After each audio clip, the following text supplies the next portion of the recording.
Assalamualaikum warahmatullahi wabarakatuh. Perkenalkan, nama saya Ramadan Fatur Rahman dengan NIM 24 14 10 119. Saya dari kelas 3C, jurusan Ekonomi Syariah, di hobi yaitu olahraga. Baik, saya di sini akan mengerjakan tugas dari mata kuliah filsafat, yaitu tentang yang pertama, perbedaan sifat kebenaran, ilmu, filsafat, dan agama. Yang pertama yaitu kebenaran ilmu. Kebenaran ilmu itu bersifat empiris, berdasarkan pengamalan, eksperimen, dan data. Objektif dan rasional, dapat diuji oleh siapapun dengan metode yang sama. Metode utamanya yaitu metode ilmiah seperti observasi, hipotesis, dan verifikasi. Contohnya yaitu contoh dari kebenaran ilmu itu seperti teori ilmiah tentang atom atau penyakit bisa berkembang seiring kemajuan penelitian. Yang kedua yaitu kebenaran filsafat, bersifat rasional dan reflektif, diperoleh melalui penalaran logis dan pemikiran mendalam. Tidak selalu empiris, lebih menekankan pada argumentasi dan konsistensi logis. Metode utamanya yaitu berpikir kritis, logis, dan analisis konsep. Contoh dari kebenaran filsafat yaitu contohnya perdebatan tentang hakikat, kebenaran, keadilan, atau keberadaan Tuhan. Yang ketiga yaitu kebenaran agama. Kebenaran agama ini bersifat absolut dan dogmatis, diyakini sebagai kebenaran mutlak, berasal dari wahyu Tuhan, bukan hasil eksperimen atau spekulasi manusia. Tidak berubah, kebenarannya tetap meskipun pemahaman manusia bisa berkembang. Metode utamanya yaitu iman, wahyu, dan kitab suci. Jadi dari ketiga tersebut, seperti ilmu mencari kebenaran yang dapat dibuktikan, filsafat mencari kebenaran yang dapat dipikirkan secara rasional, sedangkan agama memberikan kebenaran yang diyakini secara iman. Dari ketiganya saling melengkapi dalam memahami realitas dan kehidupan manusia. Baik, selanjutnya yaitu hubungan antara ontologi, epistemologi, dan aksiologi dalam melandasi pengetahuan yang komprehensif.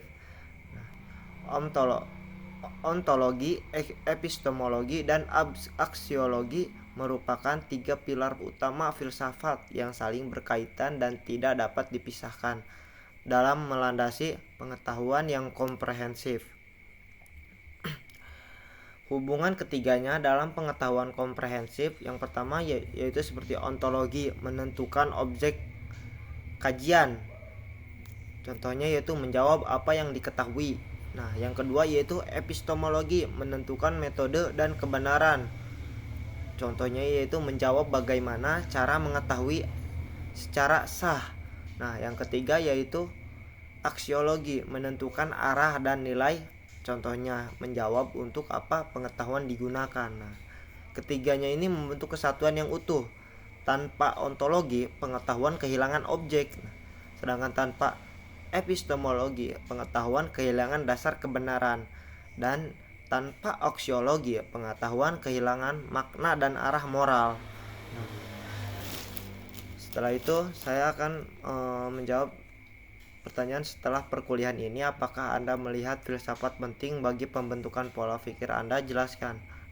Iya, setelah saya satu semester ini saya belajar filsafat bersama teman-teman dan dosen saya melihat filsafat itu sangat penting bagi pembentukan pola pikir saya.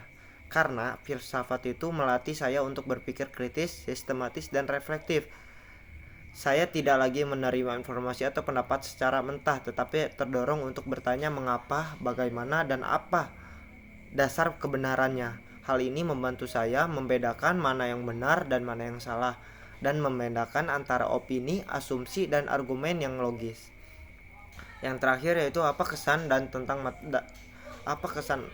saya tentang mata kuliah filsafat umum. Kesan saya buat mata kuliah filsafat ini sangat membuka wawasan saya dan cara berpikir saya.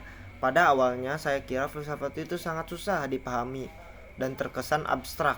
Namun setelah saya mengikuti mata kuliah ini, ternyata filsafat itu tidak sesusah apa yang saya pikirkan. Karena filsafat justru lebih dekat dengan kehidupan sehari-hari. Karena filsafat mengajarkan saya untuk berpikir kritis, logis, dan mendalam terhadap problem yang ada di kehidupan sehari-hari. Baik, cukup sekian dari saya. Wassalamualaikum warahmatullahi wabarakatuh.